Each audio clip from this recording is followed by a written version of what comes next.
Hello and welcome to this week's episode of A Bazaar podcast.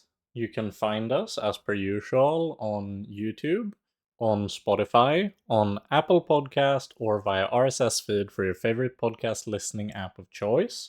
We record every week, and every time we have a new guest, sometimes, like this week, we've got two.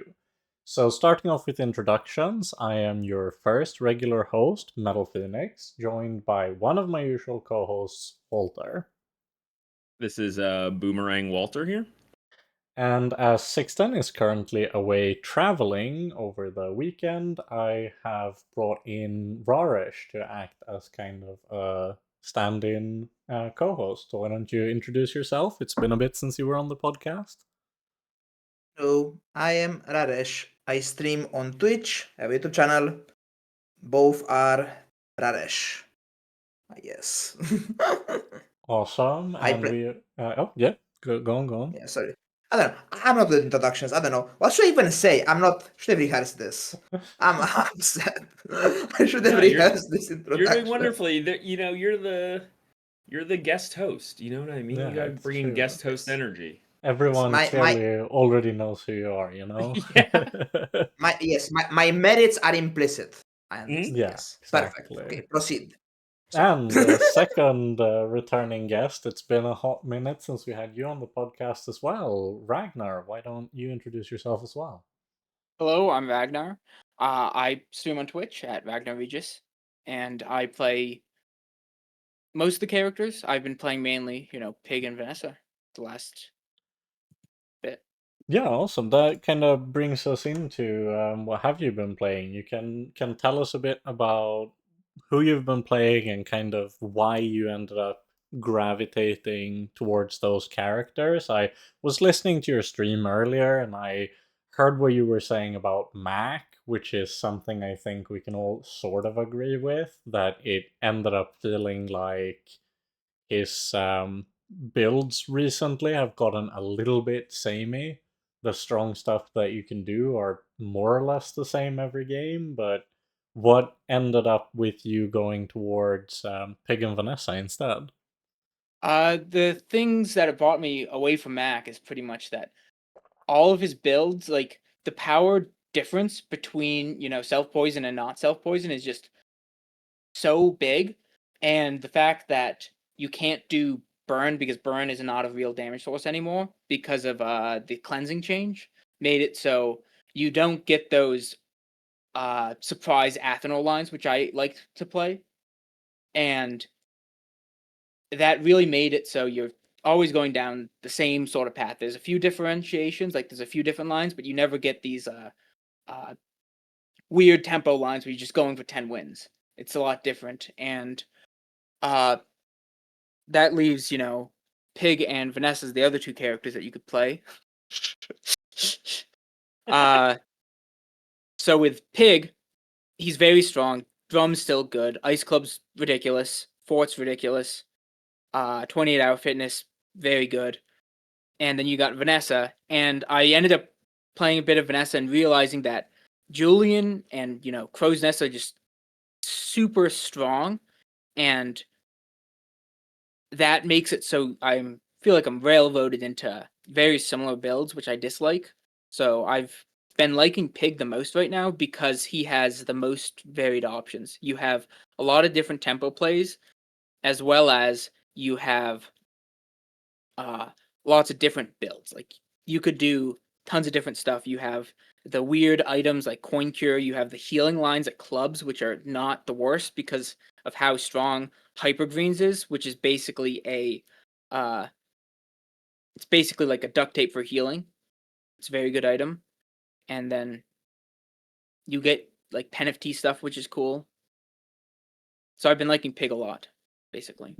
Yeah, I've been feeling that a lot. It feels like it's largely for the same reasons as why Mac has been sort of awkward lately, that Vanessa has been too, where the changes to cleansing, and especially with lifesteal weapons counting as healing, has really Exactly. skewed the dichotomy between pretty much stuff that on Vanessa especially, something like eels with crow's nest is just going to completely destroy all of the other Vanessa builds. Like if you were trying to go for status stacking with the saloon, or if you were trying to go for elemental depth charge or stuff like that. I've kept having my elemental depth charge builds just fizzle out around maybe 8 wins or so, because even when you get it to go really fast, and even in some ones where I've gotten it to just go twice really quickly,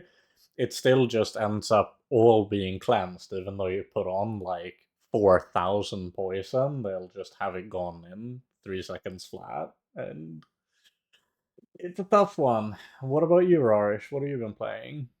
Man, before saying anything regarding the depth charge stuff, I played Yeah. a depth charge game the other day and I ended on 9 wins. The last opponent was Restorative Igloo, and I had Yeah. like Oh, 4,000 poison on them, and then it went to zero like immediately.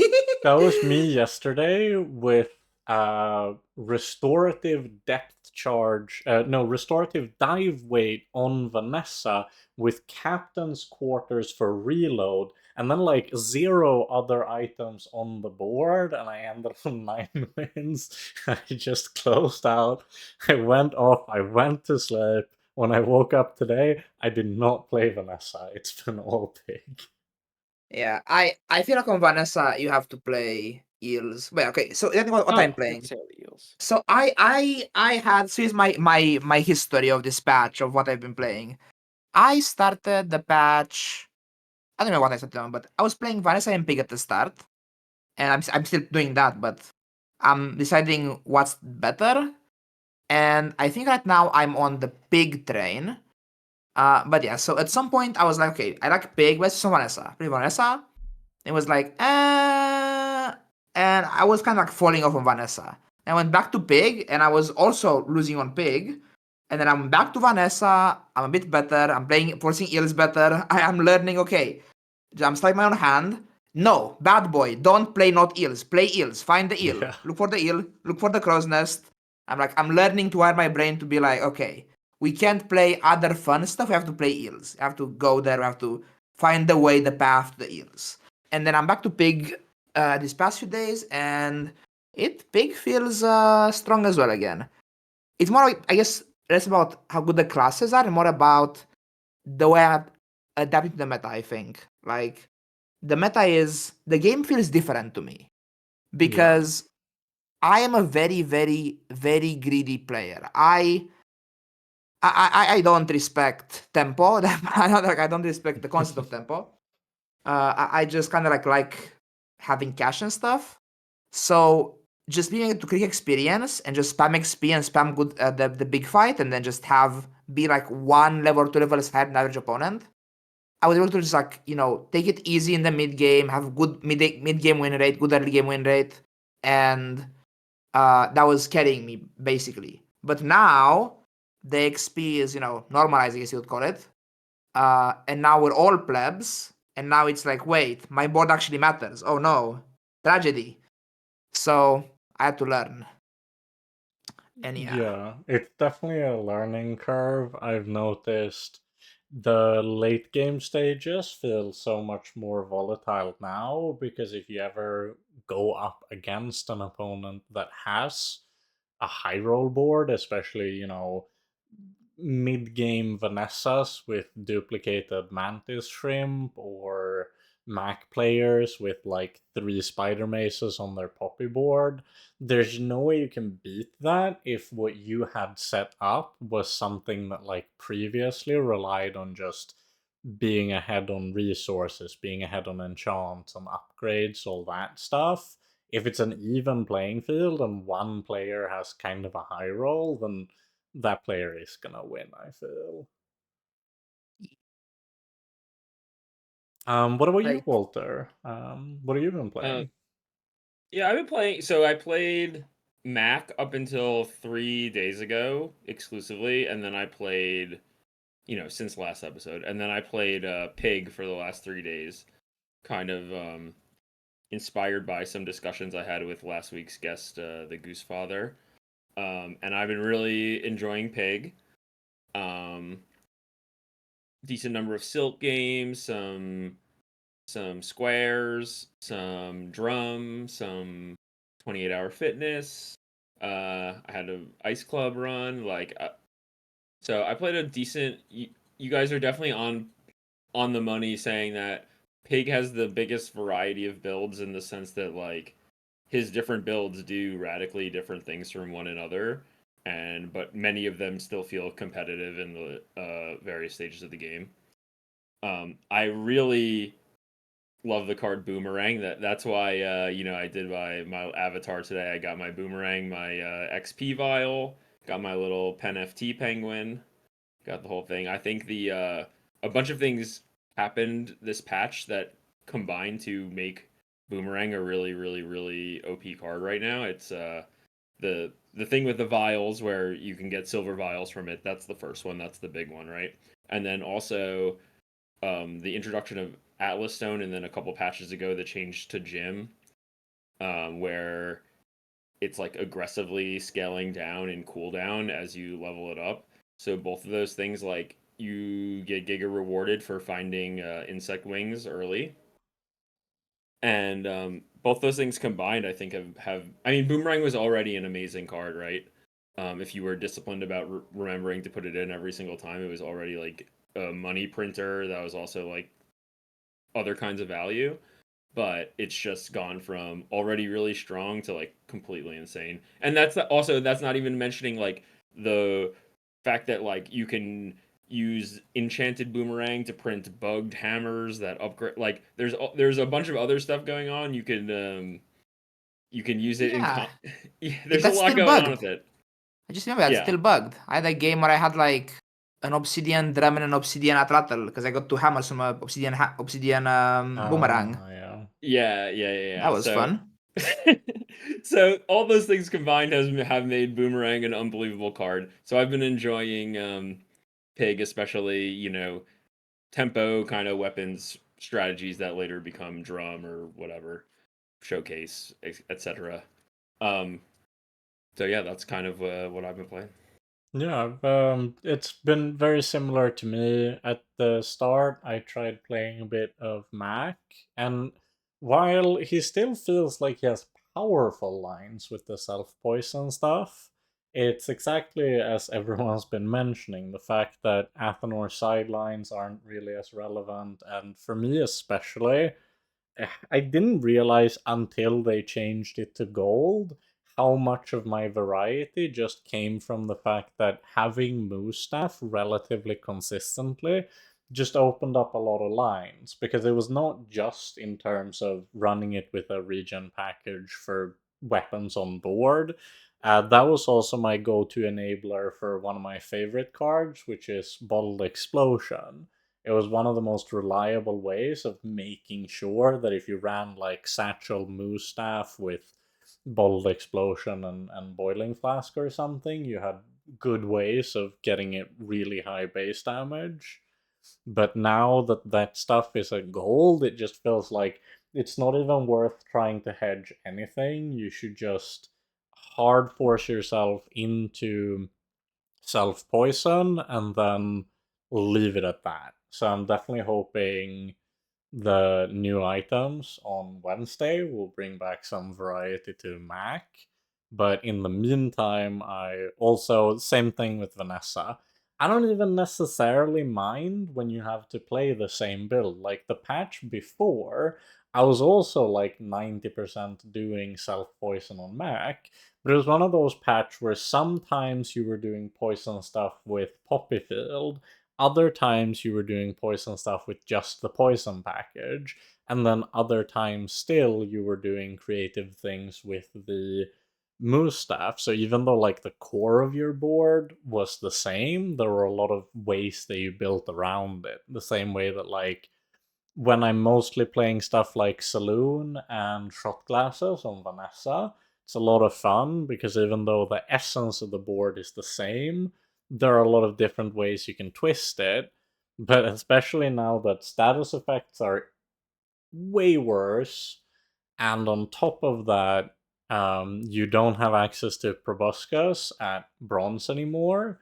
It just ends up feeling like the by far most reliable line, like the highest EV if you want to be winning, is single weapons, and that's always been like the number one Vanessa build, where the board just kind of looks the same a lot of the time, which isn't really my jam. And so Pig is where we landed, and I do feel like he has just a lot of interesting choices to make. And at the end of the day, it's like I'm way less frustrated by the games that ended on 8 or 9 wins, where it felt like I was learning and it felt like I was making interesting decisions, and there felt like there was something to take away from my time spent playing it, rather than I forced eels, but then I ran into someone who hit harder than me. Then, yeah. Can I jump in and just comment on the Moustache thing? Yeah. Like I mean, okay, so on the one hand, Moustache certainly was overpowered, Hmm. right? That's like we have to approach it from the perspective of like, yeah, of course, when a card is OP, of course it like feels good to play all the time. Yeah. That's because it's OP, right? So, but like if you separate out that part of it, Staff was solving every build's problem on Mac, Yeah. which is either your problem is either you have no damage scaling, or you get one shot, right? Those are your Yeah. two, not literally one shot, but like you get killed really fast, right? And Moose solves both of those problems, and also was like this item that if you like got it on day 3, would you could just have your board be just a Moose tap and you would win. And like, so I do think it something needed to happen. The result is now a lot of Mac's most attractive cards are now like a lot of the like cool things that kind of make your build work, like whether it's boiling flask or bracers or moose staff. A lot of the stuff that gives you kind of like the reach into opponents with like a deeper health pool are all at gold. So it's back to like, well, I need Poppy Field, I guess, or I need Toxic, right? Like I need the Yeah. Toxic skill. So yeah, that's tough. I mean, I think that I didn't feel as constrained on Mac. I don't think that that's why I switched to Pig. I just was excited to try stuff with Pig that I had seen other, like I had seen Yeah. Goose do and I had seen Ragnar do with Coin Cure. Um, Not that I've been, for whatever reason, I can't seem to find Coin Cure in the moment where where it actually makes sense. But putting that aside, like I'm a little bit less doomer on Mac than you guys. But To be you know, fair, it's I think it's way less Mac is bad than it is the way that Mac plays currently. I don't find very fun. that's fair enough. Yeah. Yeah. You can just find it not engaging. That's fair. I Yeah. just think he's still pretty good. I still found him reasonably fun to play even towards the tail end of the patch. And one of the reasons is like I kind of appreciate the eels wide weapons freeze kind of rock paper scissor element. I actually think that people complain about rock paper scissors and they don't have control, but actually like that's one of the most preferable end states for a metagame to be at. That's actually one of the healthiest ones. Like it's certainly way preferable to everyone plays only monitor lizard, or do you know what I mean? Like there's way Hmm. worse like metagame like endpoints than a three-way rock paper scissors. That's like one of the better ones. I think So that the main thing with a game like the Bazaar that is so skewed towards it matters so much if you get to 10 wins, more so than your average win rate in a given matchup over a larger sample size. The main issue right now, I think, and we might talk about this more in State of the Meta, but to me, it's just that it's polarized to maybe a slightly undesirably extreme degree due yeah, to maybe the eels matchups are being too like harsh. I'm yeah, I'm on yeah. board with that.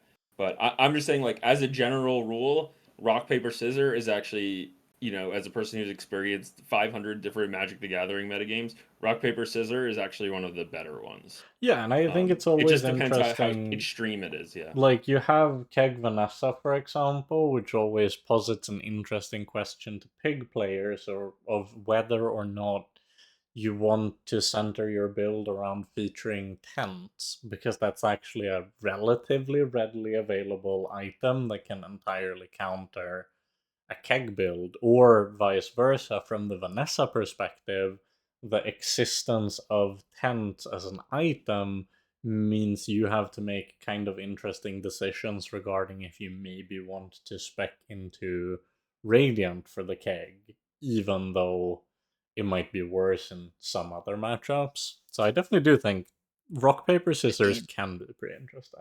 Yeah. Radiant Keg is like pretty S tier in any matchup. Yeah. Because you can Yeah, just like get more burn spam. it's an item. It's a very funny item. Pretty Um, solid. but Yeah, I don't know. before, yeah, go on, go on. Regarding rock paper scissors, I don't know. Is it as much about rock paper scissors as much as about like that half the meta is rock Mm, and eels is paper, and now hmm. like we are forced to play either paper or scissors, right? Like, and Yeah, we can't yeah. play rock anymore because like I don't think rock beats scissors. Because okay, in this context, eels is the paper, Hmm. scissors is the silk, and rock is the spam boards, No, right? no, no, no, no, no, Like, no, no. Rock is the. I think scissors is freeze, and spam boards beat freeze. I think like crab claw stuff. They actually do don't. spam board? Hold on. Let's examine the premise. Do spam boards beat freeze? I I mean, guess Copyfield does, yeah. I I have really good success with like rapid injection with Mac weapon stuff. I smash freeze pretty What kind of consistently. freeze are you talking about? Um, anything except for like Club? obsidian or shielded club. Yeah, even shielded club I beat sometimes. It depends on like what the I poison number think is. A lot. that's kind of like the issue, right, of categorizing scissors as freeze, is that I feel like Pig is Yeah, only there's more the only nuance to it, of character who course. can like really spec into that line, and as we'll probably talk about in a bit, it's also a very difficult line to get into. We talked about this on last week's episode with Sixten. It's the same issue with Dooley. Freeze is the hardest thing to get into, and positing something as kind of a rock paper scissor does require that whatever is the counter to paper in this scenario needs to be something that you can actually realistically skew towards, which I felt was the issue, especially on Vanessa, because right now a lot of her free stuff, like elemental depth charge, gets completely obliterated by eels. So she Yeah, doesn't but that's really because have. it can only freeze mediums though. Like the other Yeah. characters don't have like that same. Okay, so yeah, maybe it's like not okay. So it's like freeze out of Dooley and Pig can beat eels, I would say, and freeze out of Mac too. But it's extremely hard to get freeze and on okay, Mac also. here's I am fairly anti-eel. I'm not arduously anti-eel. I'm not like I don't have I'm not angry about eels. Hmm. I would rather not be in the eels meta. I'm not like angry Hmm. about it. Um, Like here's I my think issue the with, real with issue the is eel Dooley. situation. My issue is this.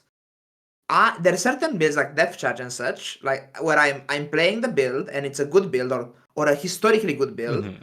and I'm playing it and I'm doing fine. I'm got some losses early game sometimes, and I'm trying to like close it out, get some wins, not lose anymore, and just get the 10.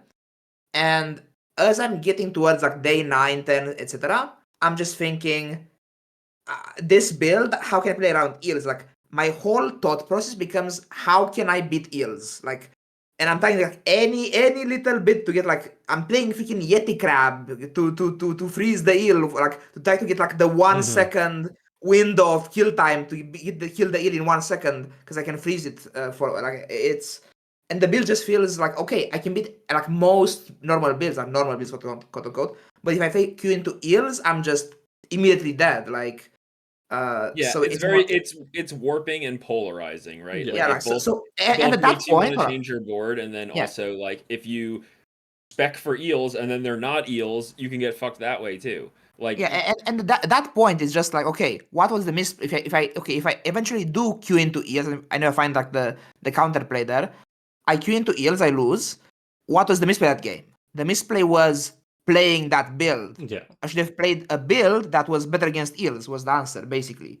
I think So it's the same thing that could get frustrating in the like bug dually meta where it posed very strict restrictions on you have to play builds that are capable of going under 4 seconds in like one activation, or you're gonna be. It's not that their engine starts going pretty quick. It's much more you don't get to take any further game action, so either you won before that or you're not playing. And I think it's always like that type of lockout where it's like you have to answer this very narrow question or there's nothing you can do. Always ends up feeling like it influences me from day one if I know that something like that will represent a sizable share of my probable opponent pool. It always feels like you just have to force yourself into whichever builds don't run into that issue inevitably. reason to like eels and why I think the build, I think I want it to exist. I think the main issue is that it's a bit overrepresented, right? Like it's Yeah, too yeah. too many opponents are eels because eels are important and good. In what sense? Eels present a different paradigm. Mm, What I mean by that? In like normal Bazaar, in many metas, holsters and rigged were like the best items because you just, okay, who starts faster, who goes earlier, who gets to slow and face the opponent first, and then get the advantage and kill them first. That mm, was the paradigm. Eels means your start time like scarcely matters against eels because the eels start when you start. So it's more about uh, tug of war, right? It's more about push and pull. It's a different kind of gameplay, right? It's about like one shotting them or cast per second, impact per cast. Like there's different elements there than just who goes first, who gets to deal more damage earlier in the combat, and who gets to lock the opponent out earlier. Like eels I don't get slowed, or against at least slow doesn't destroy eels.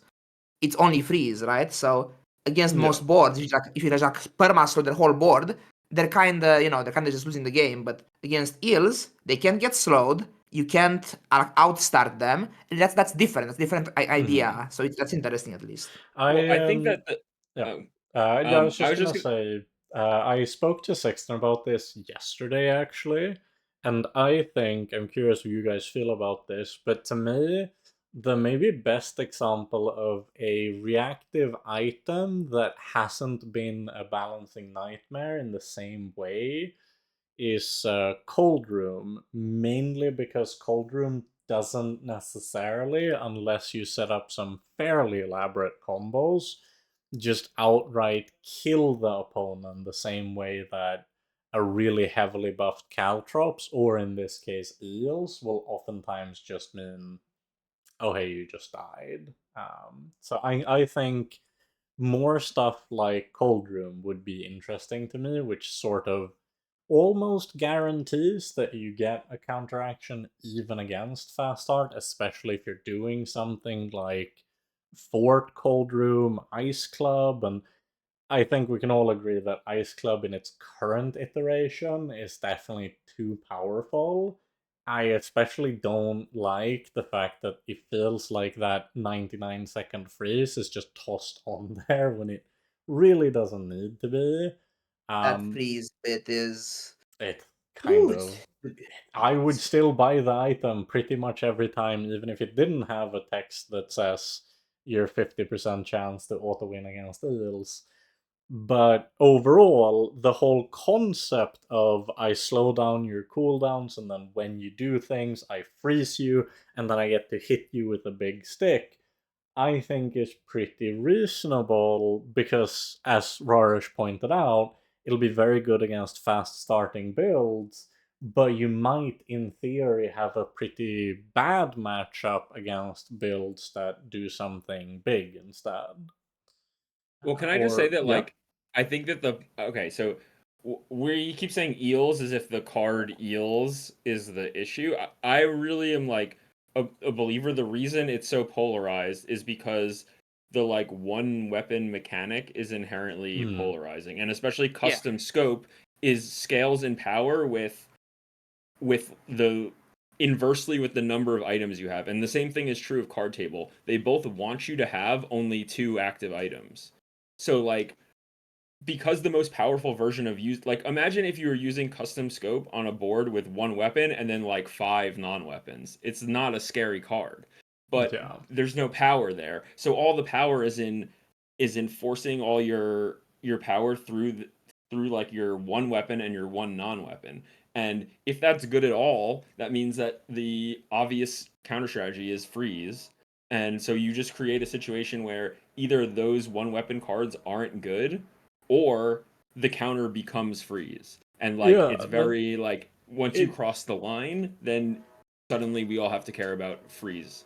it's a super good point because in the past, historically, before the implementation of custom scope, one of the key, I think, hallmarks of an experienced, skilled single weapon Vanessa pilot was that they very frequently would lower their overall board strength in order to include more active items to mitigate the critical weakness that you have against freeze and not make it so that you're like guaranteed to lose to basically any starter combat freeze and stuff like that.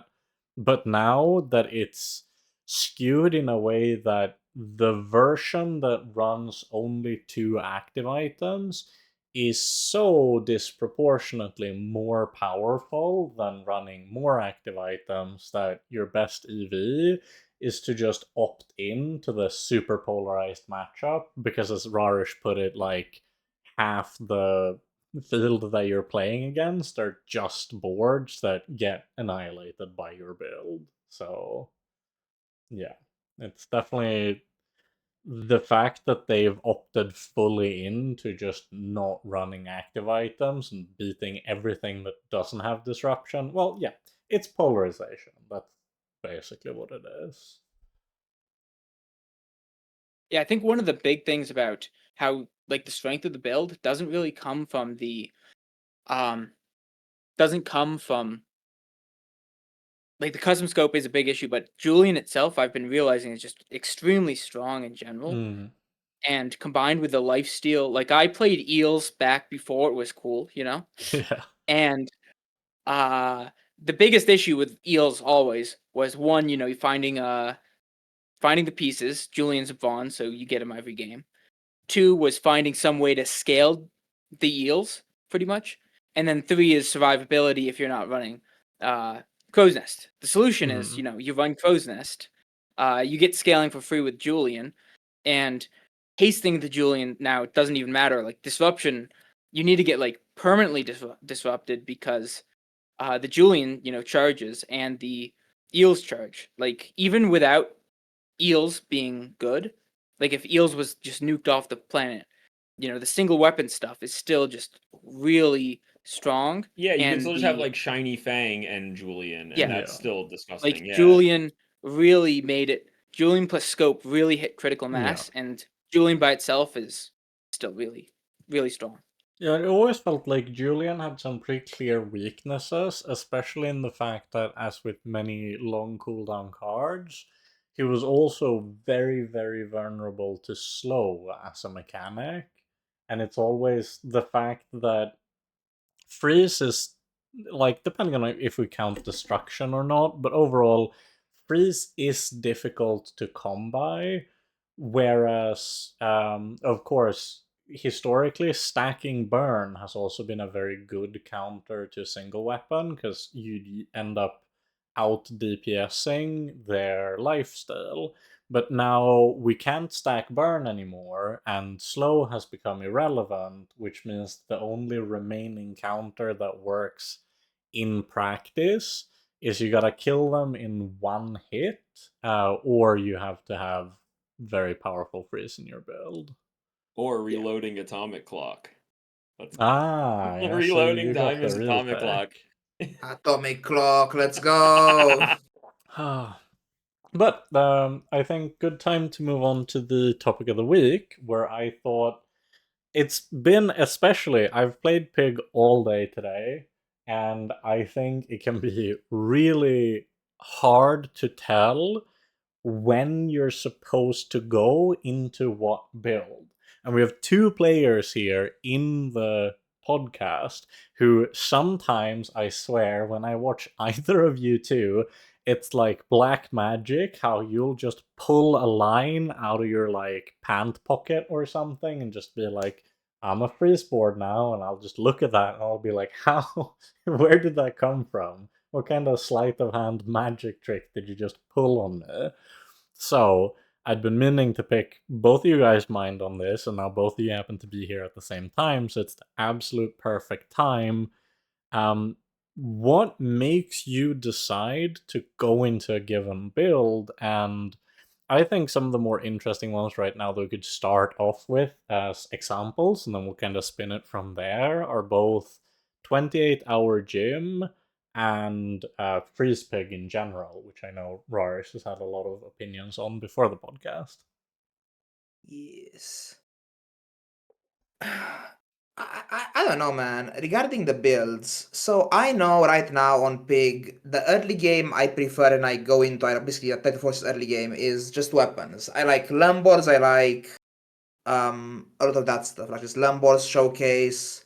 I think is the way to go with Pig early game, carries you to like day 5, day 6 or so. I am a big fan of Giant Ice Club. I've been picking up a lot more cold rooms, and I don't know, it's just like I've been getting destroyed by eels a while ago, so I'm like, okay, never again. Let's pretend that I can beat the eels, basically. And yeah, I've been just more courageous because the freeze build is something I've been trying to crack for a long time. Because even before the eel apocalypse, I was seeing opponents who were playing the freeze build and they were doing fine. Like they looked competent, the opponents. So I'm like, they must be onto something. But I never understood the line. Because the issue with the freeze build is that it's hard to get entry into it. A lot of the most intuitive builds are stuff that relies, like Crow's, for example. Crow's Nest is like the simplest, most intuitive build to play. Why? Yeah, it's You literally the find the first Crow's build Nest. everyone played when they played Vanessa. When you first Yeah. got the game, you played one weapon Vanessa. That's how everyone played their first run, right? Like, Nope. yeah. No, not at Well, all. I did ammo. Yeah, same, I, same. when I was playing Dam at the beginning, then I was playing Puffer for a while. Nice. Then Okay, I yeah, you guys are edgelords. Got it. All right. Hmm. yes, okay, yeah, I no, only like played ammo until I switched to dually for a bit. like Okay. like, like Crow's Nest and Trebuchet, for example, are like easy entry points into a build, whereas the freeze build, it's like, well, all the freeze items are minimum silver, and they're kind of bad at silver, and then all the wares are gold as well. So how do you finesse that? And the answer I feel is just buy Cold Room, buy I guess Snow Globe is probably decent, and let the Ice Club do the thing, basically. It could just very well be, honestly, my sample size isn't that big because I only play off Steam that much nowadays. Imagine that I just had like a good streak of finding more ice clubs than average. Like, Yeah. Yeah, uh, I kind of think that like you don't even need to hold the cold room if it's like before day 8 or something. If you just find the ice club, then you can just move in and like yeah, maybe you'll lose a day on the like pivot or whatever, but you can get it together pretty fast once you find the ice club yeah, most of the time. yeah. Once you have the ice club, you can build it fairly fast. But I like having a cold room. I think it's just prudent. Yeah, fair. It's an to okay card on its own. To So be I honest. think hedging cold room and stuff is only good if you want to go into a freeze build without Ice Club and be fine with that. Because Possibly. I think Ice Club by itself is fine to buy, I no think matter what. Igloo is a real item. I think you can Yeah. go into the Igloo build because I've been getting wrecked by Igloo as well. Igloo is like if you can get to day 10, to like to level 10 rather, if you can yeah, get your enchant basically. Enchanted Igloo like puts in work, right? Basically. So I think the Igloo freeze version is a real option. But I find Ice Club so often I rarely have, the incentive to be playing Igloo because, well, I think the club is better. But yeah. I'm very curious too when it comes to the other stuff in the latest Pig expansion, like especially PenFT, Bad Blocker, that type of stuff. What have you been finding to be your entry point into that? Like, It's is going to it be yeah? either you don't have, in my opinion, you don't have Showcase already. And like personally, I always buy Pen FT, but you don't have Showcase and you have Bushel. I think that's really where I'd want to be doing the hyper green Pen FT stuff. But even then, it just always feels really weird. And that's like the most difficult line personally because I do not know how you want to build it. You might be able to do like I haven't actually tried out some of the just hogwash saying I'm going to get a billion max HP like the old you know whatever it was build Yeah. the old lemonade stand stuff because I just don't believe in not killing the opponent really. Mm-hmm. As much as I'm singing the praise of the freeze stuff, when I go into a game, my plan A isn't even the freeze stuff. It's like fitness drum. Yeah. But annoyingly, in the past like week or so, I have like no fitness. I think I have, like actually zero fitness games in the past week. I keep looking for the angle for it. I guess I just don't like small item shops, so I don't never find the bad blocker.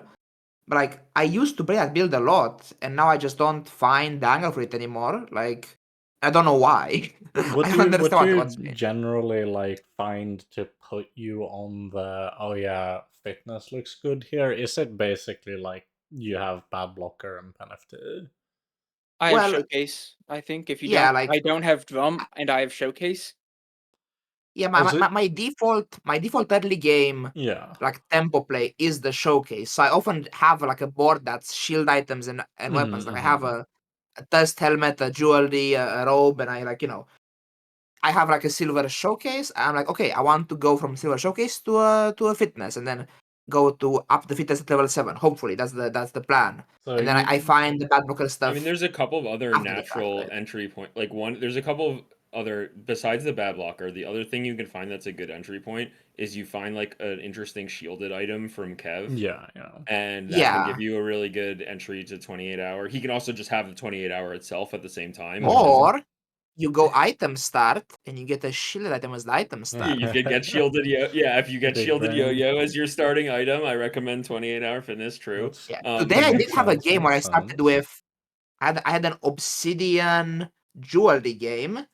And I was thinking, oh my Oh, god, it's that's a sick obsidian one. jewelry. This is it. This is the one. I'm playing fitness this game. And then I end up playing like obsidian igloo or something. Um, Yeah, of course. but like I tried. I tried to find the angle for it, but the I free mean, stuff, it came to me in a dream.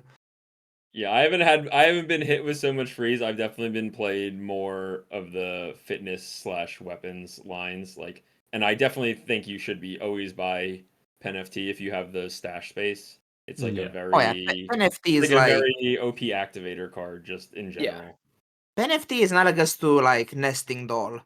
It's like Mhm. an item which doesn't seem to do much on paper, but it just procs stuff. It's like a procking thing, so it's like just good to Yeah. buy for versatility. Like, Yeah, yeah, it's an like it activator, procs. and it's a real. It's like a 2 second item. A 2 second small is even if it just had no text would be really good.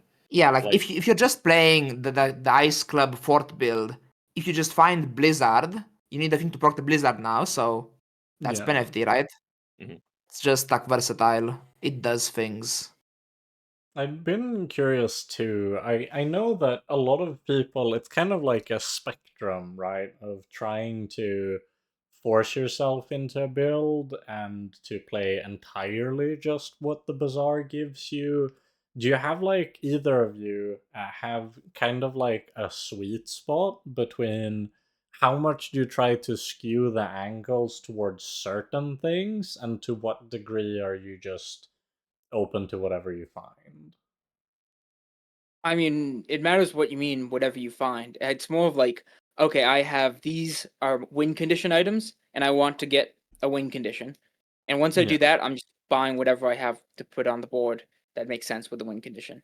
So, to my mind, you start looking for a build on day 3, basically, where it depends Yeah. on the class and the context and the meta and what's available to you. Like, if you find the crow's nest on day 1, that's that's a sign. But a lot of what goes into what build I find acceptable to go into is my win loss. If I have lost like day 1 and day 2, my immediate reaction is okay.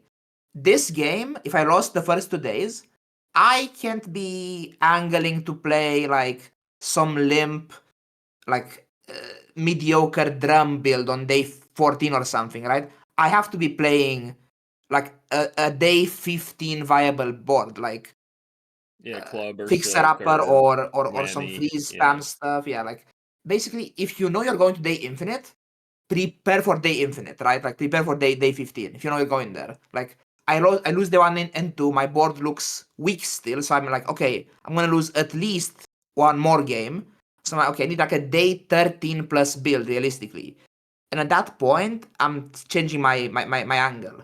And on Pig, for example, the day infinite boards are usually like fourth, probably like I don't play a lot of pawn shop, but pawn shop is probably a day infinite board. Uh, like fourth ice club and just like freeze spam, I guess. Fixer upper, for I think example. Silk Crusher Claw is goes late. Yeah, I think Yeah, that's silk that just falls into fourth. Like that build is Okay, sure, basically sure. yeah. just fourth doing stuff because I mean, fourth is it's also what is it again? You can have different The versions of it with like hyperphone. phono and Yeah, like you yeah can have like phonograph. phonograph. Mm. yeah. You can have like fast versions or you can have like fourth versions, but Yeah, they're no. both like day 15 builds, yeah. Yeah.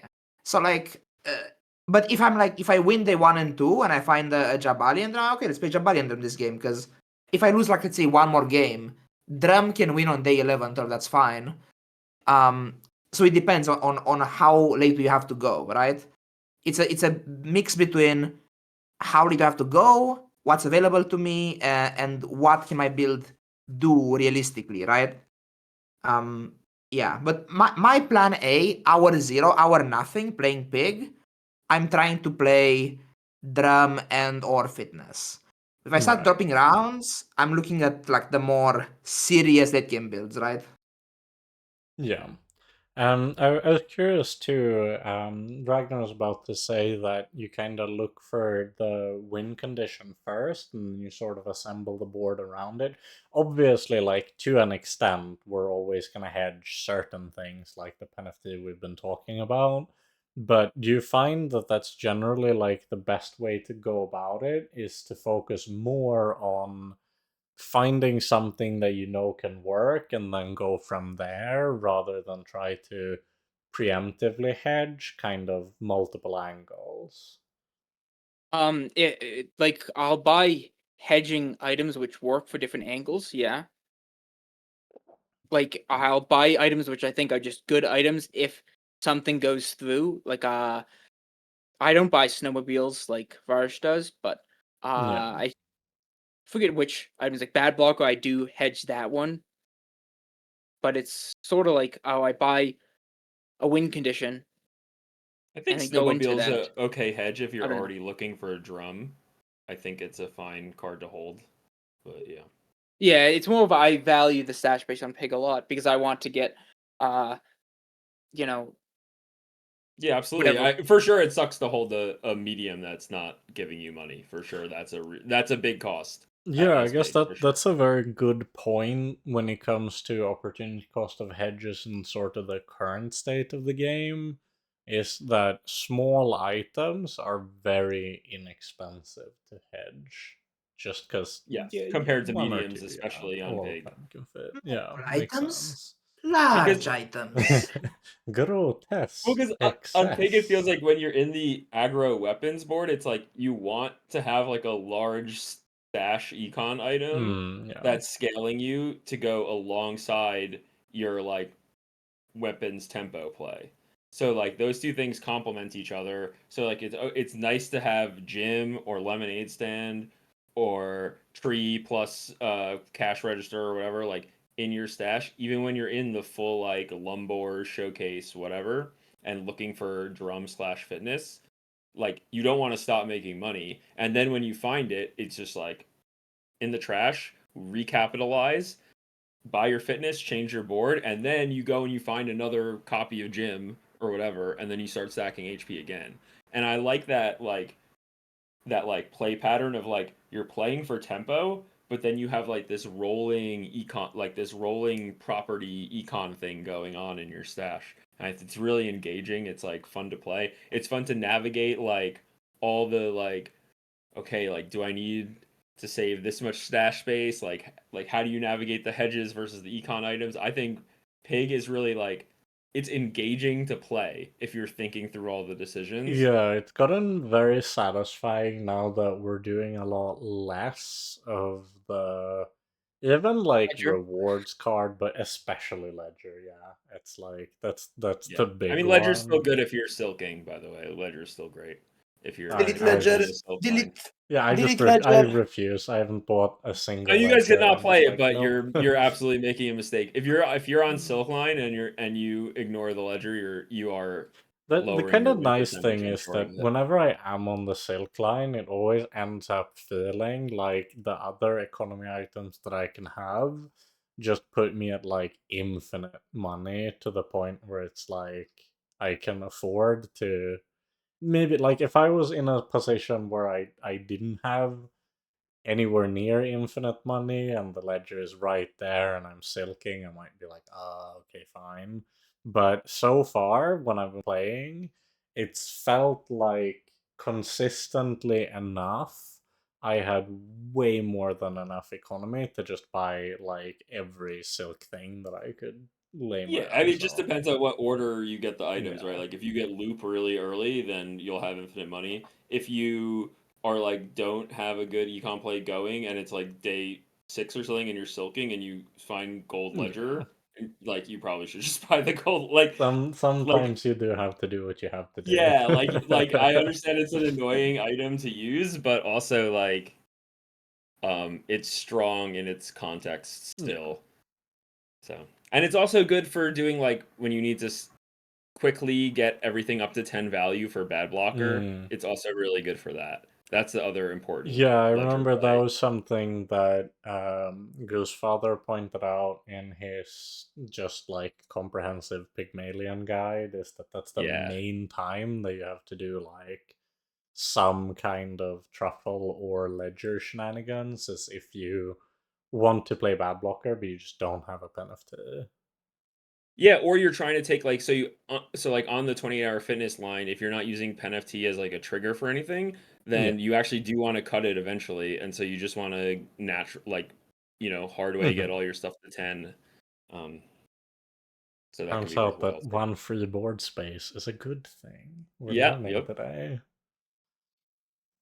All right. Um, okay, but well, if we move on to the kind of state of the meta, then um, I guess we have already mentioned a lot of the eel stuff. Is there anything else that's felt like it really? I've found at least Well, in I want to talk about the general. XP Yeah, changes and where they kind of yeah. settled, right? No, Like, that's yeah, a good one too. yeah. So, because it's like we had this huge change in the middle of the season, and Yeah. Raj, you kind of touched on it earlier. It's like previous to the change, it's like there was this knowledge test where if you didn't know how to get extra XP because you were like a casual player or like maybe just a new player or whatever, you were putting lots of ghosts into the ghost pool that were 1 to 2 levels below what like more competitive players were doing, right? And that has totally been removed such that there's a lot more close fights in the especially in like the days 2 through 6 or whatever. Fights are a lot closer on average, and they're not really determined by player level because everyone's for the most part going to be the same level. So that means that like setting up and putting out the optimal board, and I said, Ragnar, I think you should be, I even said it to you in your stream chat that I thought you should be thriving in this meta because I think that one of your strengths as a player is that you're really good at putting out your strongest board every single day and figuring out what your strongest board is every single day. And I think that's true. Like I think the game is much more about putting out your strongest board every day and doing it with accuracy. And I think that ultimately like that's a good change and that it rewards like good skillful play and not like just knowing what tiny furry monster does because that's what the previous system did is it rewarded you for knowing like the information and that's not nearly as fun as like having to put out a good board and playing your cards well. So I'm a big fan of it. I mean, I'd like to hear your guys' reaction. Like, obviously, lots of good players lost edge from this change, but I think Like long term winning. it's good. Yeah, yeah. I like Rahresh, winning Rahresh match. hates it. Ah. No, but I think for me, the two things that stood out a lot is that for one, it's exactly as Walter says, it does even the playing field a lot. But I also think right now it might result in some things feeling a bit scuffed, but I think long term, having exp and especially levels, like the timeline for me of where this all started to kind of become a problem was when they over time made exp more and more, or level up changes, level up rewards more and more deterministic.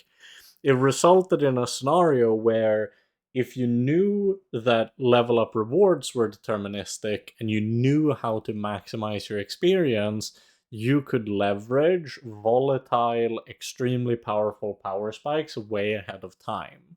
And because you no longer have access to this, I've found that especially on Vanessa, it's made it way tougher for me because the playstyle that I used to have on Vanessa was centered around using my 13 and 16 power spikes on something like a keg or a depth charge or a figurehead, all these things that I knew could make them really broken if I just get to those later levels. Whereas now it feels a little bit like if that's your strategy, you can't even guarantee that you'll be alive by the time you would have hit 16.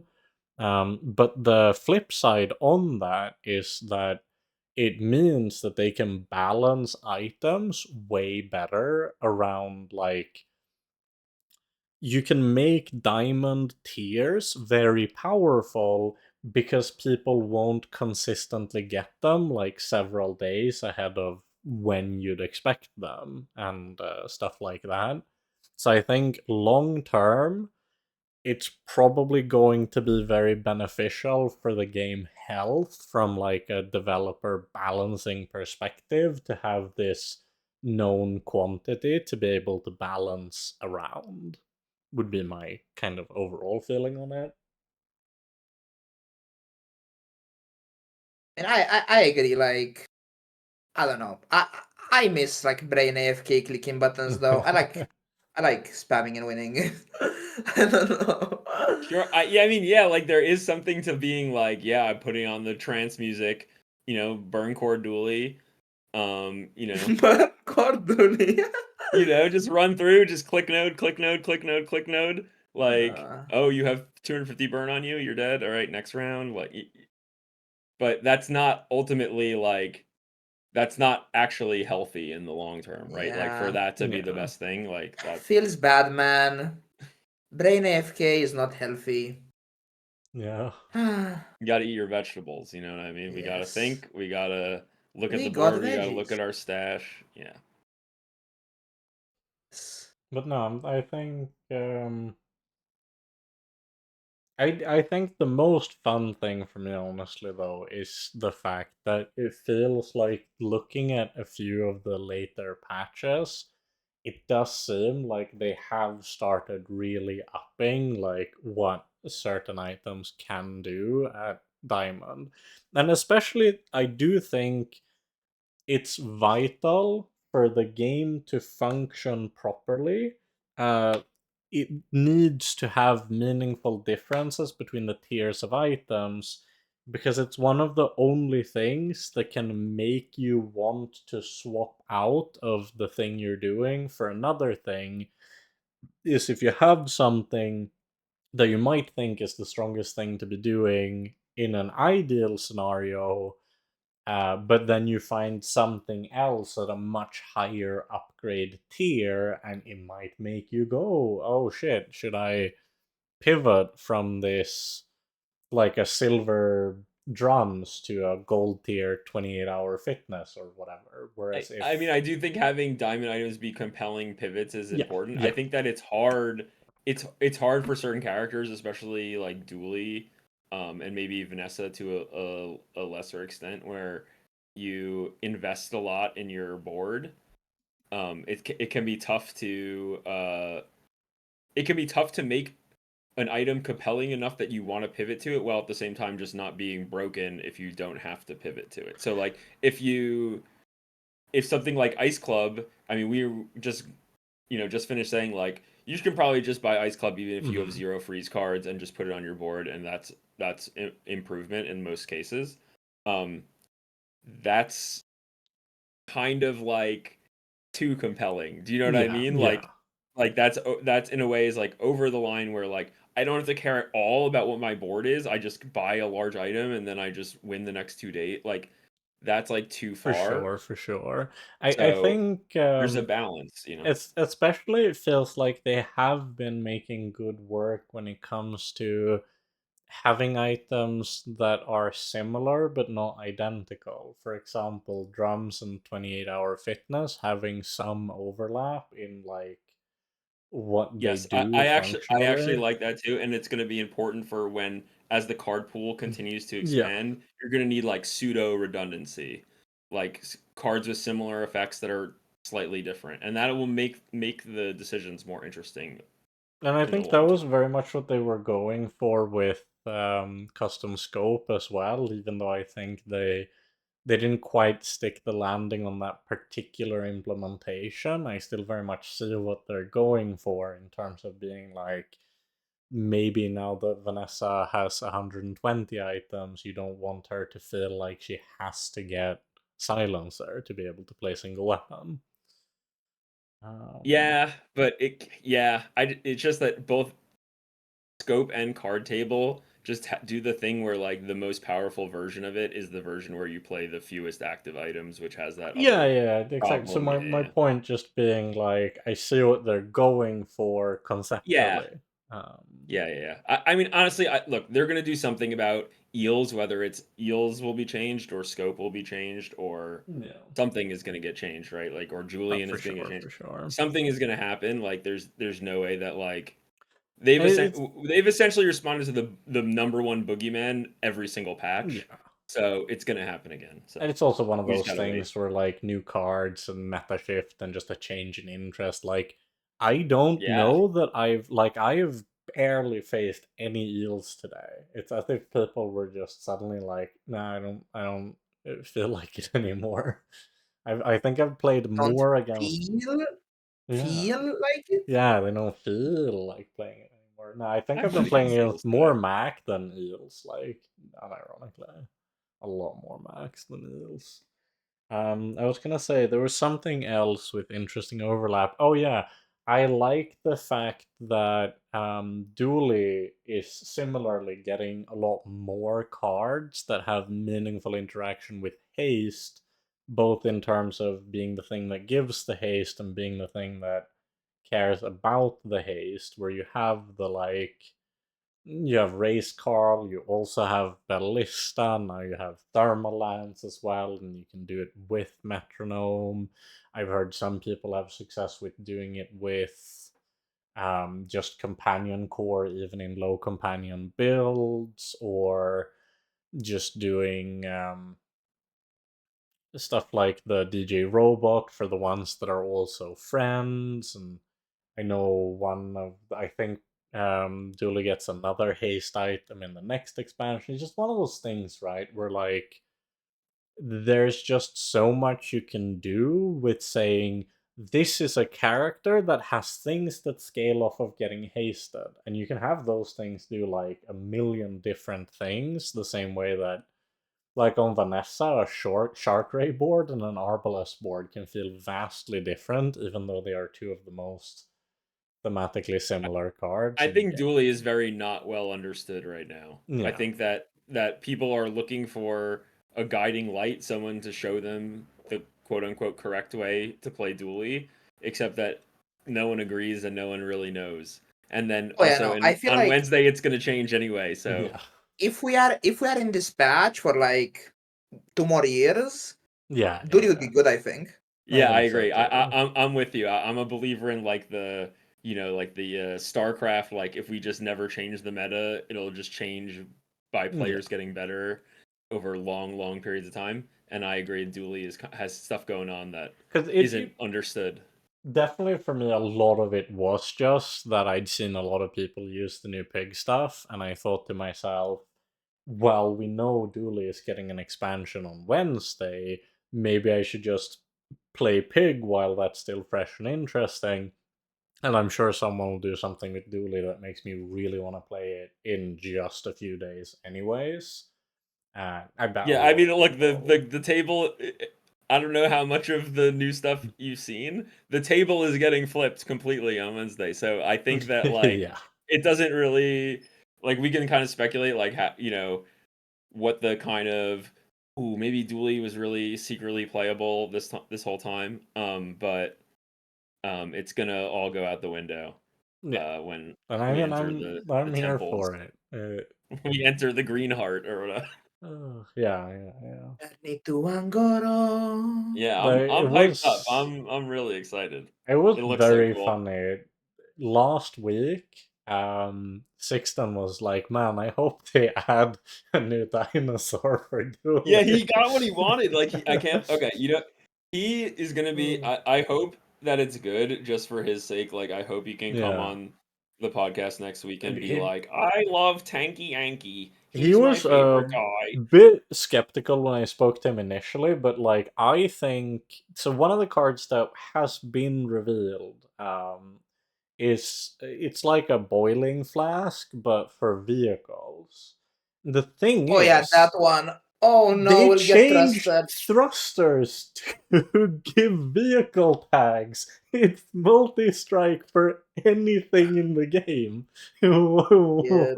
That one is like, I kind of hope Get it doesn't even make it to day zero. Like, someone needs to have a look at that. That's not okay. Oh. you will like it and you won't complain.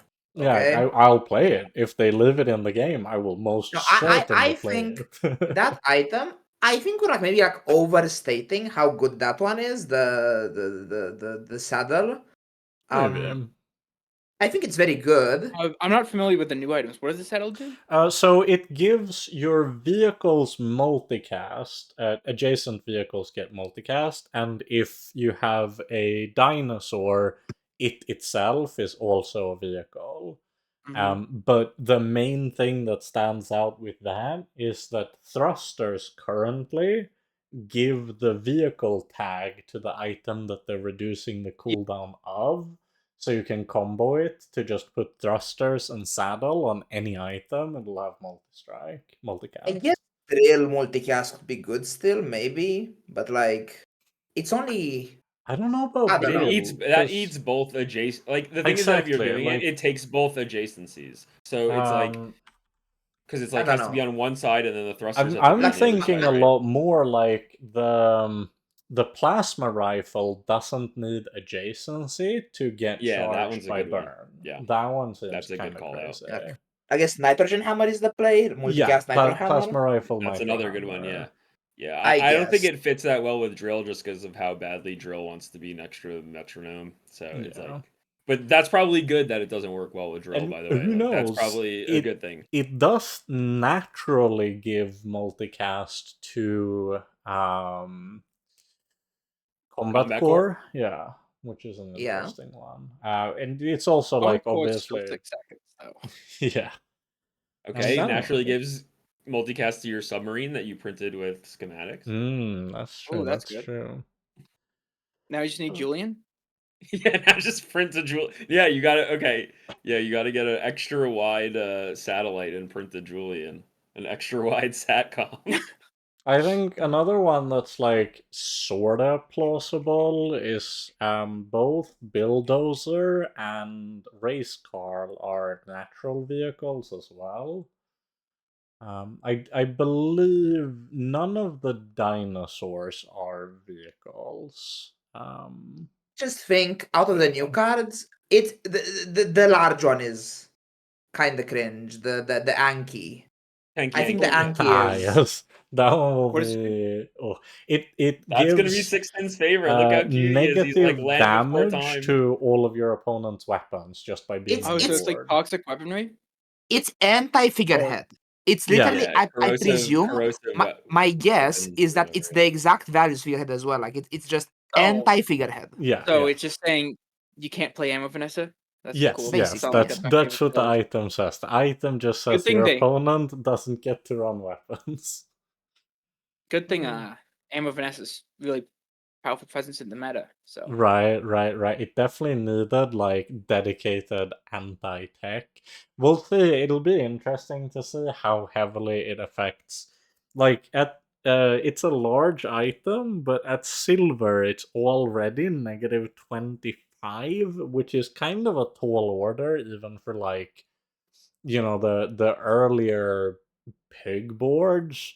Like if your first Lumbor swing is like 0 damage, I feel like you might be sad about it. They have like yeah, blast doors with like tank Yankee, and you're just like, what are we doing here? I mean, look, Oh. Dooley needs some angles. Like, if it's really OP, like, we'll all play it, and then it'll get nerfed. Like, it's Yeah, yeah. we'll just let it happen. I'm Like, the season itself is gonna be crazy, so it's just yeah. gonna like I'm there's so not much new sure stuff. about that particular angle of like hate tech. I feel like might be a little bit on the nose, but overall, I am very excited for the cards. I think, and also like the design is like, I'm really excited for like to play Mac or like Relic mm, deck, like Relic combo. ooh. Like it's because like Laboratory, a card I personally love, is like oh yes, Laboratory laboratory stocks And then charges are through the makes roof. as well. what is it again? The covetous raven. Yeah, Maybe this is why they Yeah, nerfed it. yeah, Covetous Raven. finally. Maybe Covetous Raven will be put on a board on someone's board at some I We've point put in it on my time. board and then lost. We've also been Yep. shown that there'll be like a new mechanic called like an expedition or something Yeah, where quests.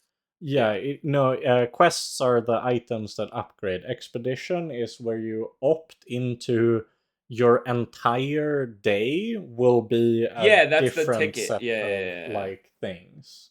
So Yeah, you that's like the main event. yeah, on like the first node of the day or something, you can choose to go into this primeval jungle, and then every other node for that day will be from the jungle pool of nodes instead of the regular nodes. Heck, Yeah, that Yep. looks And if you yeah, kinda crazy, honestly. yeah.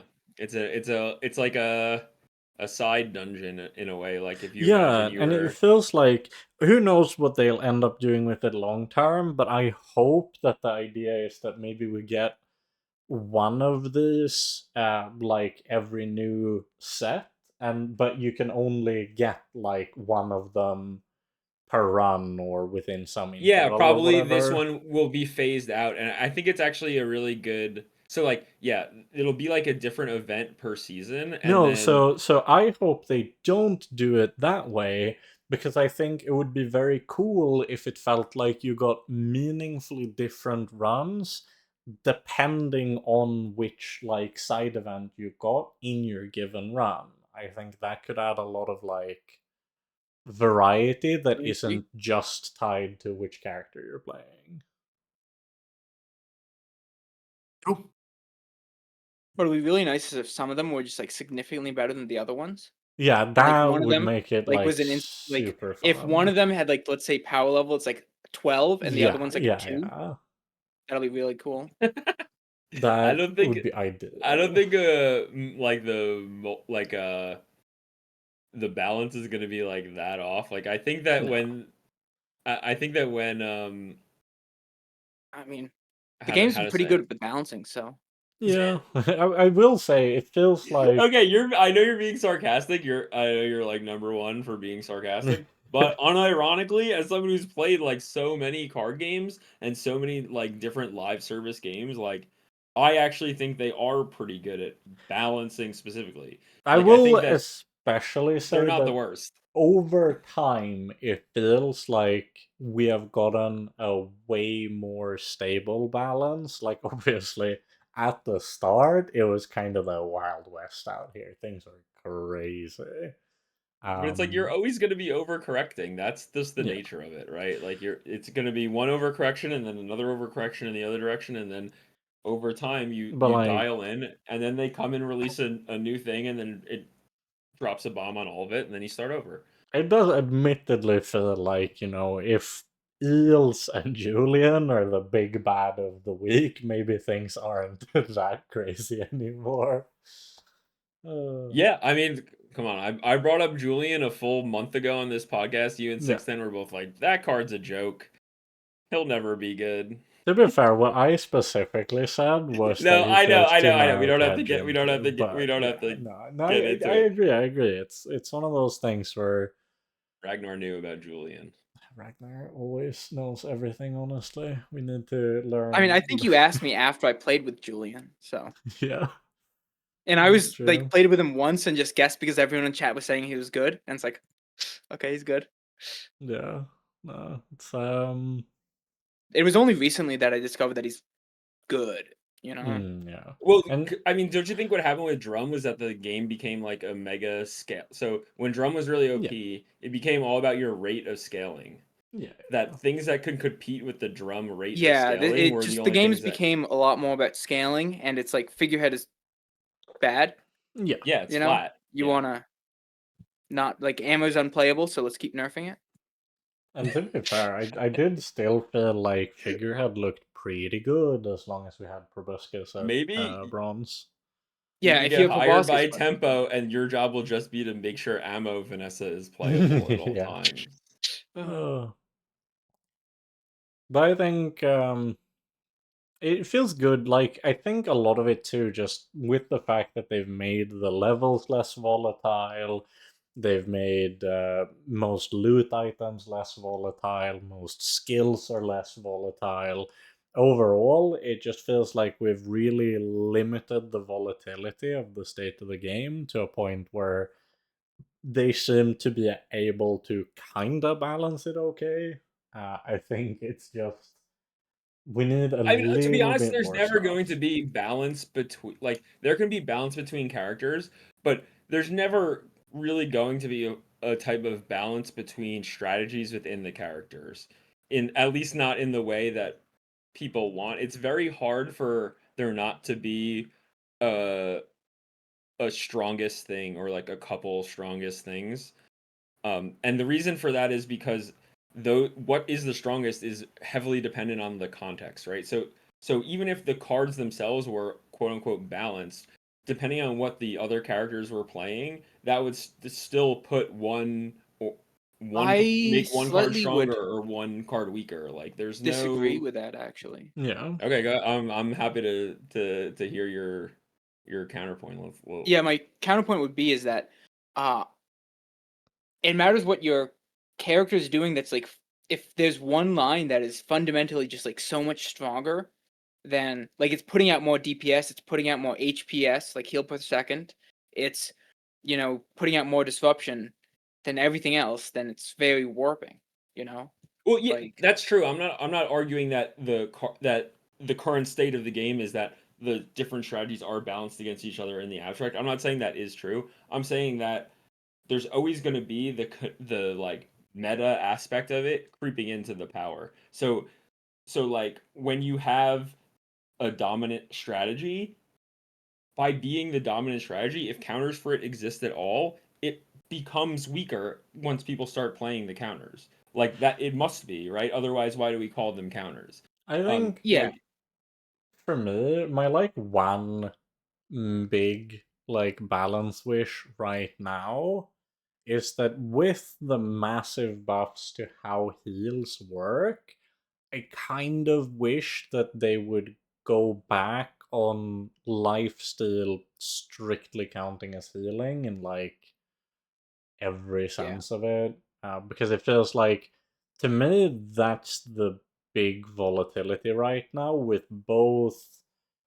Most of the things that I really struggle with on Mac is whenever they have lifesteal from either skills or runic potion, and most of the stuff that feels like it polarizes the meta really heavily on Vanessa will tend to be when they're using Crow's Nest for the guaranteed lifesteal. And so I Yeah. do think you shouldn't be able to universally cleanse debuffs while being in those sort of comps, whereas it always felt like Like they're restorative. It's historically they're weak to that, and now they're yeah, completely strong against it. It's like, okay, so then yeah, what are they weak to? One right, shots? Okay, that's cool. Guess I'll yeah, yeah. So that's my big thing, especially because it's always felt a little bit like, at least, if you want to put like restorative on a drums, or if you want to put restorative on your main weapon in a single weapon build or something, big opportunity cost that you're opting into in order to get access to that cleanse. Whereas lifesteal is kind of just the best thing to be doing on most boards that can access it anyways. yeah. well, I Like just think the Lifesteal's size already of so the strong, cleanse so let's not make it stronger. I just Yeah. think the size of the cleanse should scale with the size of the heal in a way. So like I think kind of the problem is like you're pointing to a couple different things. On the one hand, you have like big one weapon like if you're playing Lang is still not good at cleansing burn, right? It hits once and cleanses 10%. That doesn't do anything. What's good at cleansing burn is when you have a bunch of tiny lifesteal weapons hitting a million times a second, or when you have eels hitting a million times a second.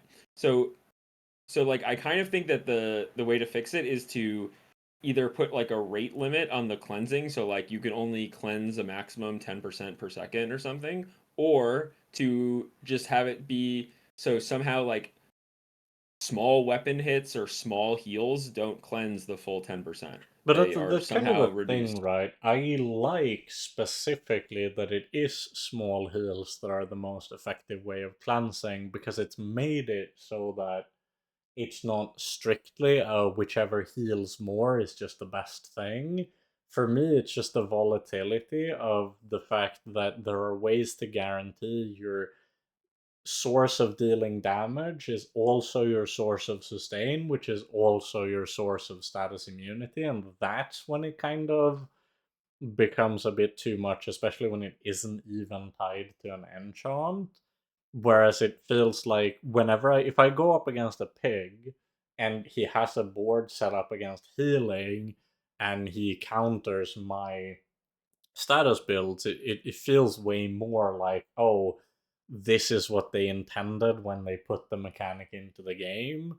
But when I face like your leftmost weapon has lifesteal, Obsidian Poppyfield Mac, and he insta cleanses like 3000 poison, then I'm a bit like, was that what they had in mind when they did that change? Well, That's that's kind what of I my mean. thought Like on that. you could limit the rate of cleansing. So if you so like I mean, I I would thought think they that wanted a to do that big because they didn't like people heal using damage over time. yeah, Yeah. but I would think that like a big heal could cleanse like No, so I don't that know I like think would be the worst possible thing that they could do, because it would make it even more volatile to now the only thing that matters is having big heals, but that becomes obscene. Well, So but sure, but like, or yeah, or like you're committing a lot to have access to big heals, right? Like, I think that like you're basically saying like you don't like that lifesteal weapons let you have like the best of both worlds, where yeah, it's your offense, your correct. defense, your cleanse all in one. So okay, so let's take one out. I think that the one that it makes sense to take out is the cleanse, right? Yeah. So you So make life still not cleanse, and then no problem in my book. yeah, but then like okay, you just need to buff Mac a lot then. No, because I that's I the don't thing, know. right? Like I Max Yeah, thought, Max yeah, already extremely like that yeah. carpet build's still good. I think I well, just I think it's a lifesteal. lot worse if lifesteal doesn't cleanse than like carpet is I've played it way worse. when it didn't cleanse and it was Yeah, we good. were still running runic That was potion before the every time packs we though. That could was like before. pre. Yeah, That was like a pre. That's different. Like that's a totally different meta though. Like that's not. What right. are you But I would talking still about? like 1,000% run it. Like most boards that I play against don't Like focus the on idea of the status weapon effects, build and I would still kill them. crush them. I Yeah. don't know. Like I think weapons are already innately tend to be favored into status builds, but now it just makes it like insurmountable if they have innate favorability, but then also even if it's somewhat of a weak weapon board, Mm, your thing just doesn't even work on them. I mean, I feel like in the previous versions of the like in the pre cleanse days that burn was faster than weapons on average That's not for been my experience at I least. don't think most so. of If the you have game's good history. weapons, they're still quicker. Yeah. Yeah, of course it's possible to have like we're talking about an extremely abstract thing, right? Obviously, it's trivial to think of a weapons board that beats a burn board, just as it's trivial to think of a burn board that beats a weapons board. Like that's not. That, I'm just saying that like burn was a lot stronger, and to the point where like the best thing to do on Vanessa was like burn skill start you know what I mean like that those things were very very good at Well, racing that and, was and people complained about that a ton and so they went in this other direction where burn especially is a lot worse. I think poison is still really good, um, but burn is a lot worse.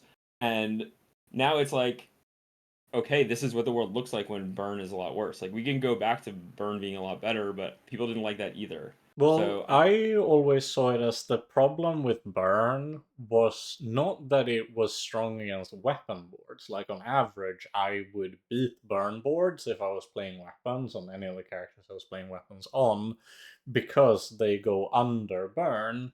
The problem with Burn was that it felt like it invalidated most sources of like defensively scaling builds because there was just no way of mitigating burn just stacking up faster than almost any defensive scaling in the game could match it. And obviously, the more defensive boards are innately very poor at racing. So that's why I always felt like heals cleansing made a lot of sense and added an interesting dynamics. But weapons cleansing just doesn't seem like the intended purpose of the change that was implemented in my eyes. I guess I just don't like I played a lot of Dually for most of the history of the game, and for most of that time, burn was if not the best, it was one of the best things you could do, and you definitely didn't fear. I don't know.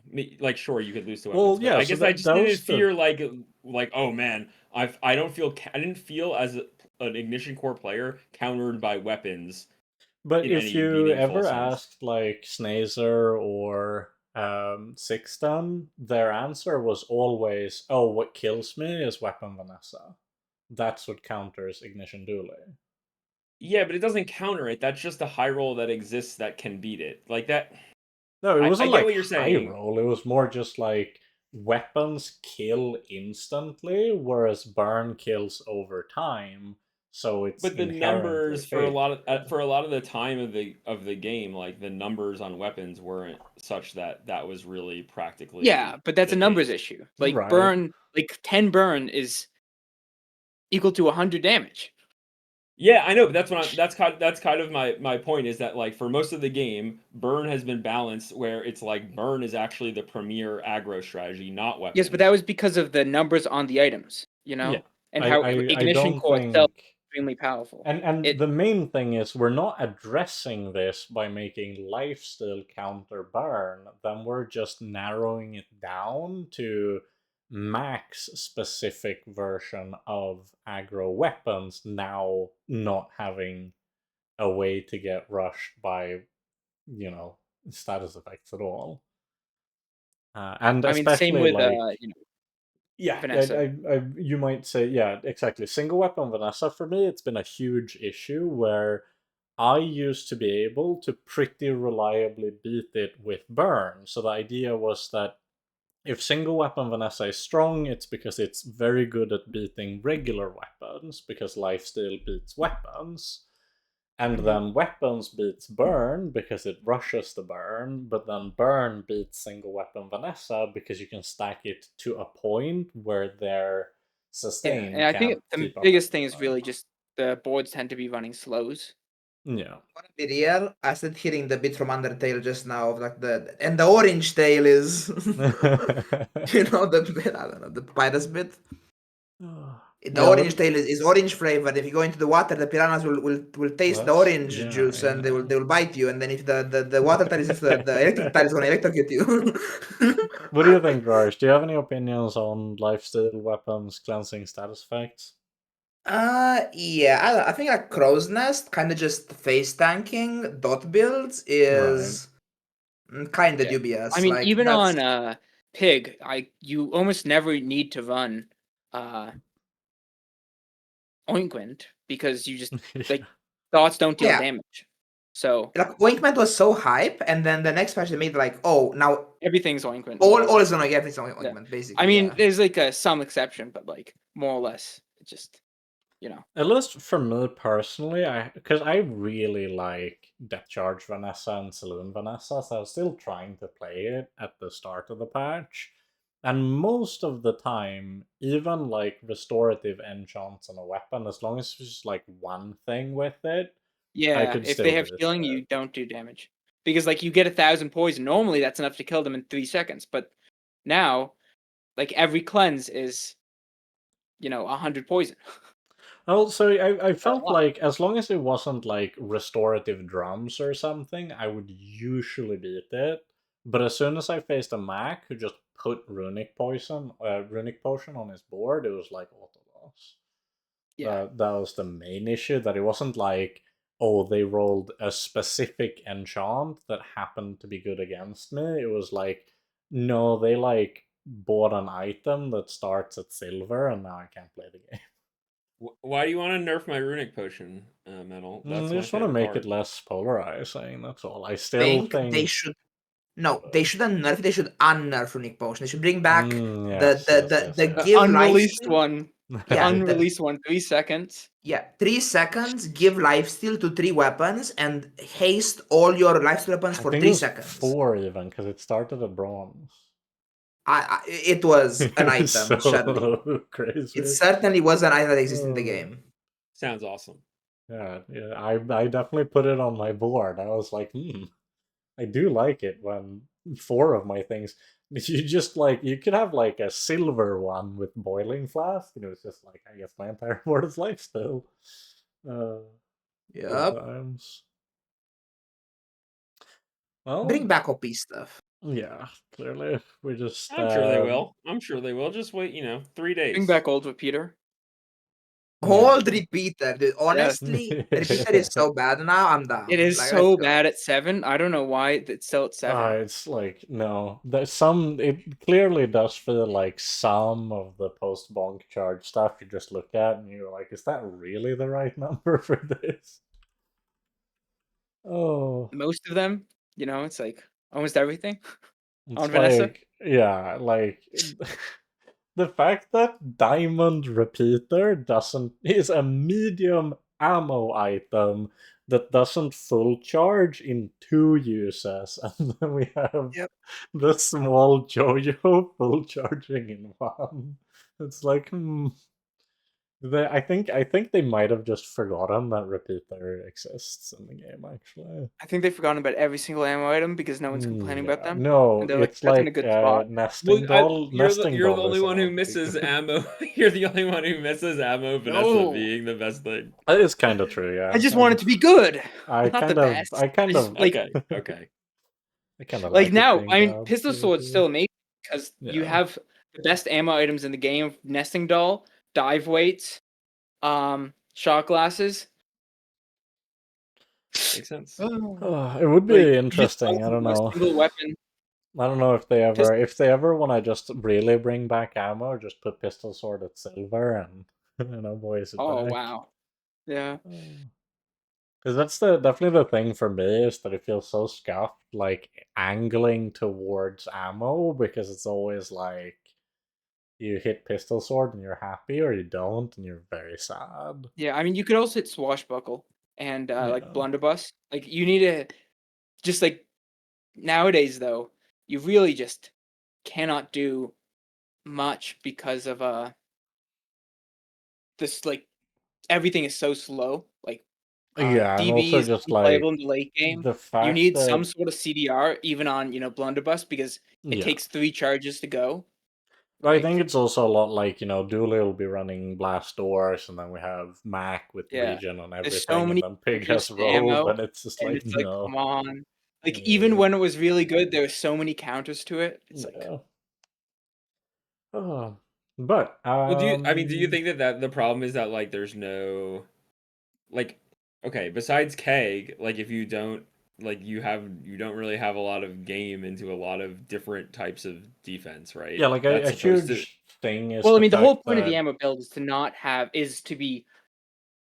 have defense and to front load everything and be reliant upon your power is going to just, blast through them. I think for me, a huge part of it is just the fact that most builds these days have a silver starting item that enchants in a very favorable way, whereas the ammo item that gets the good enchant starts at gold, which means that whenever you just don't have the pistol sword and you get your enchant, if you don't, like, maybe you can get, like, deadly Vanessa's amulet and you're pretty happy. I mean, But amulet still enchants pretty well. yeah, It's mainly amulet just that enchant's pretty it's decent. mainly Yeah, that it's just even when you do get good stuff, you have yeah, to be really high rolling or it's just so yeah. bad. Especially because it's not like ammo has that meaningfully higher number than just other weapons anymore. Yeah, you do not have high base numbers at all. You don't have quick weapons, you don't have good weapons. The Like only this. thing you have is repeater, which is bad. Mhm. Uh, pistol sword. It's really just blunderbuss. Yeah, I mean the point is the skill Yeah. payoffs, but they're ultimately not even Yeah, we that good, just look right? at Like they're Lumbors and then you just go, why would I play ammo? I guess what's kind of if I was going to be frustrated on behalf of ammo players is that they added Steel Storm, which is like hmm a generic weapon skill that's like better than the ammo specific one. Yeah. Loaded And that Fury is is like like Loaded Loaded Fury is really Fury, good, but it's so like weird how but I feel like you Steel can't get it at Storm is just silver. better Yeah. too. Well, if you get it to gold, Loaded Yeah, Fury is yeah, good because you get doll. yeah. It would like if Loaded Fury started at bronze and upgraded more favorably or something, we'd probably have something I mean, that there. would be absurd. I Yeah. would be getting it to like 200 at least. What? So what would you need for +4 to get to 200? You would need 50 ammo. yeah. How easy is it So to have if seems you get it very enough for hard early for a doll, ammo? build it gets that to like 25 or something like that. On level 7, you upgrade doll. the premise Okay. is you're reverse scaling, right? So you like so your build operates in like Yeah. the reverse pace of like every other board. So it's Mhm. hmm like it's very like what how do you say it? There's like a tipping point, right? Like Yeah. if you buff it just a little bit too much, it just kills everything instantly and then I no one think can that play. is probably why they're kind of steering clear of ammo. Yeah, because it is they want to print drums and not figureheads, basically. Yeah.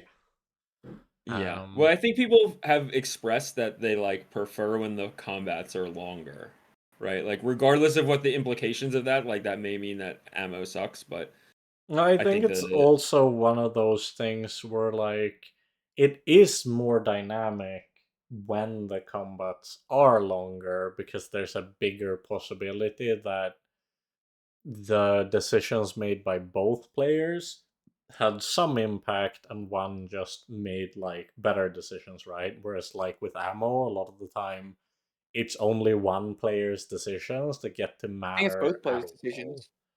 Oh, You know, yeah, like the amount of HP that you have, yeah. uh, depending on how quickly the ammo kills. Like, you get to use your items once.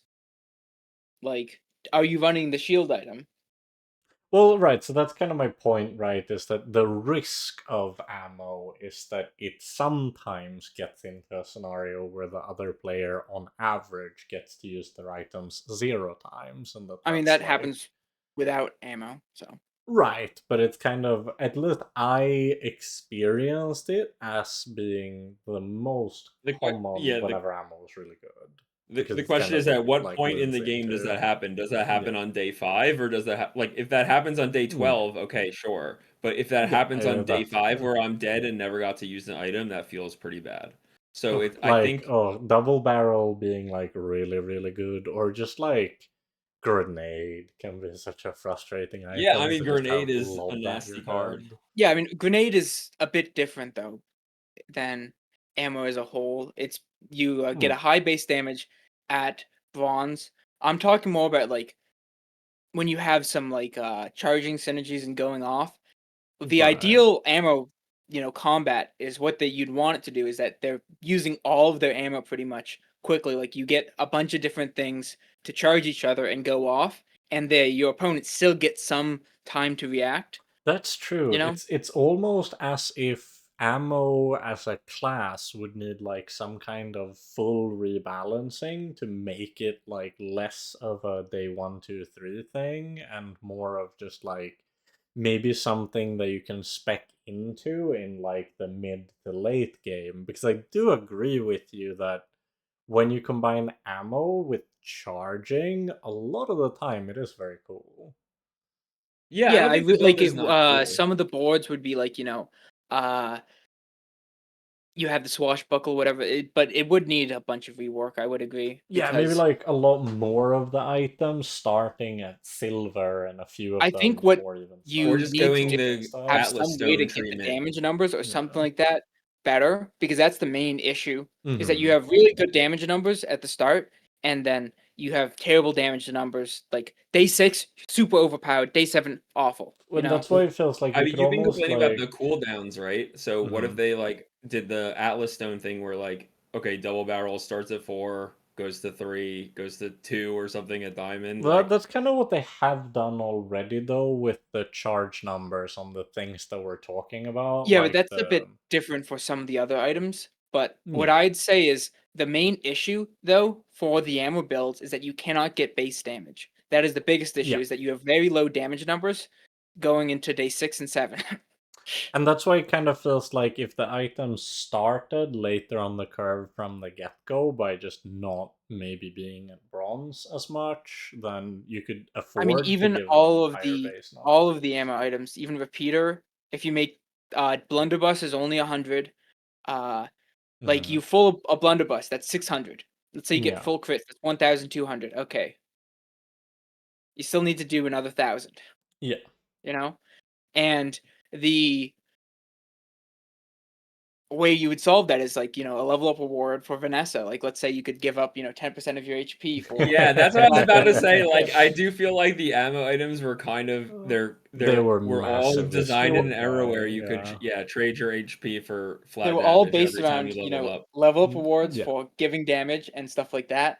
Yeah, And for sure, after for that, it was just sure. like a huge struggle, because I remember right after they did the level up changes and nerfed the base damage at the same time, of course, because you don't want to like leave any chance for something to be good after you're Yeah, nerfed. I mean, I do You have miss to the hit it at days both when angles. Vanessa was kind of like in Magic we'd call it like a suicide aggro strategy. Yeah, where I really like that because it wasn't where like you still damage lost yourself it almost. things. Yeah.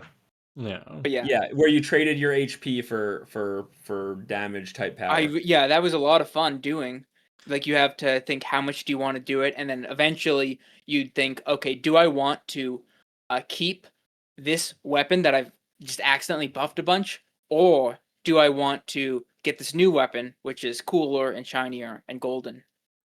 But it is You know, interesting in a way that there is still ways that they could opt back into that if they wanted to, either by means of like a unique node or maybe even having an item that like triggers a no pain no at the gain end of the type day, effect you or know, like on level up or something. Yeah, yeah, I on mean, level up, the lose 10% cult of is your kind of HP. the Mhm. cult is kind of that node, but I feel like that node has gotten worse and worse and worse. I Yeah, feel it's like the over the really last. node's like low-key always been pretty bad. I never liked no. them I think clicking it in used to be much. very good, but I Okay. played a lot of ammo, so Oh yeah, true. On Ammo Vanessa and crit core specifically, it was pretty good. Yeah. and crit core dually. Oh, Yeah, it used to be okay. sick on Crit Core. That's true. Gotcha. It used to Yeah, be awesome on Crit Core. I What do you mean, but think? trading bring old OG motherboard, bring that back. Yeah, that Okay. was a fun build. a good Rahresh, one. you were kind of the person I learned Ammo Vanessa from. Do you miss it at all? Do I miss Amo Vanessa? I'm gonna Yeah. be real. Amo Vanessa was very fun for me, but Yeah. maybe not for the right reasons. Like we, it's like like a sitcom. We learned to love for the right reasons. Yeah, You like it yeah. because of Like one? I loved Uh, Amo Vanessa because I would click the opponent and then the fight would Did it start explode? and they just like, blow up and then Yeah. for quite Started nobody going fights. that your magma core goes off, then your blunderbuss uses, and then your crit dagger uses, and then your crit dagger uses because it crit, and then your crit dagger used again because it crit. Precisely. Yeah, the fight starts, my stuff goes, they blow up, go next, and I was just like a fast-paced, very fun experience for everyone involved, especially me.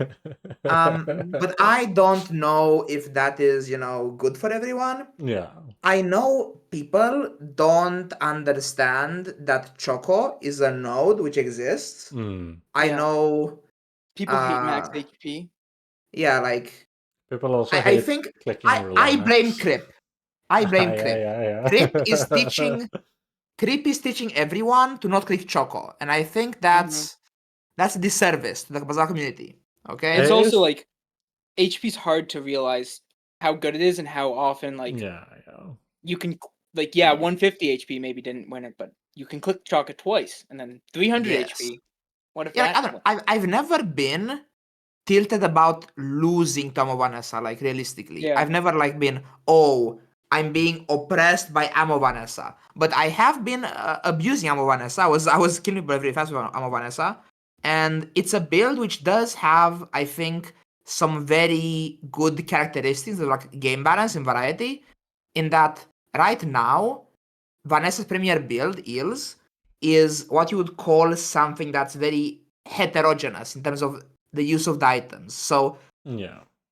on Eels, every aspect of the Eels board does something different. The Crow's Nest gives you lifesteal and crit. The Julian gives you damage. The Scope gives you charge. The Eels is the payoff. Like every component is important for its like independently, right? You need all the Mm-hmm. items on the board, which is why me and others have noted that into the Void Golem skill is like Ah, the yeah. anti-eel freaking tech, like, because you kill the crow's nest or the eel or the Julian, you're like kind of chilling against eels. Yeah, yeah.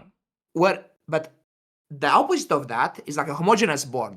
Amo Vanessa was like, okay, I have double barrel, which does damage. I have revolver, which does damage. I have grape shot, which does damage. And I have throwing knife, which does damage. And they all do the same thing. And if any of those pieces gets removed, you're still fine. You just lost some throughput. You just lost some bit of power.